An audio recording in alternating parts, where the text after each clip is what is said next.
Hello mga mems! Nakaranas na ba kayo ng ganito? Oh no! Sa kaprint natin ay tumatagas ng ink sa may bandang likurang bahagi ng printer. Paano natin ito magagawa ng solusyon na di na kailangan pang magpunta at dalhin ang printer sa repair shop? Madali lang! Pwede natin itong ayusin sa bahay at kahit tayo lang ang gumawa.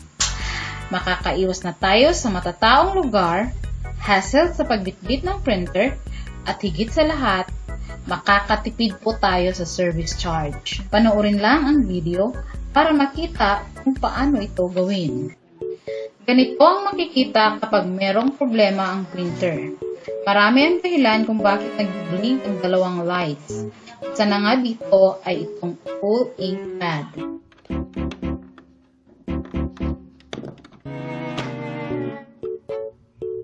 Tanggalin ang mga screws gamit ang screwdriver.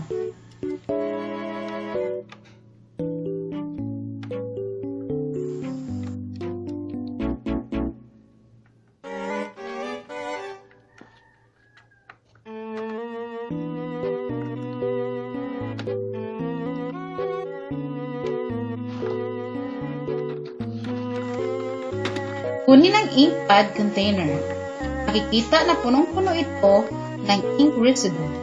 Alisin ang mga pads sa ink container at linisin sa gripo hanggang maalis ang lahat ng ink at pumuti ang pads.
Hay or i-blower baka ha.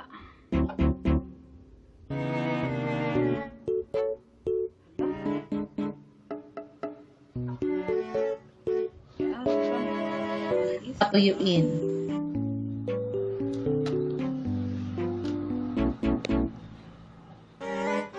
Pagtuyo na, ibalik sa ink compartment ang mga pads.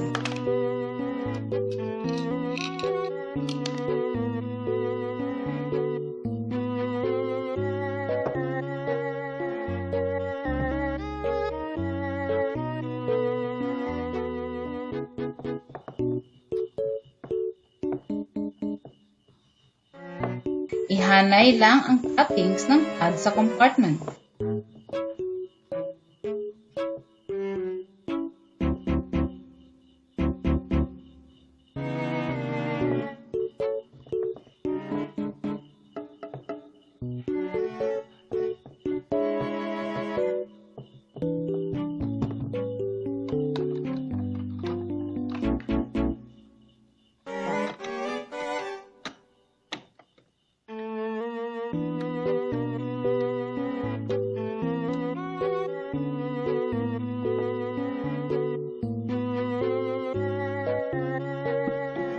Ibalik na ito sa likod na bahagi ng printer.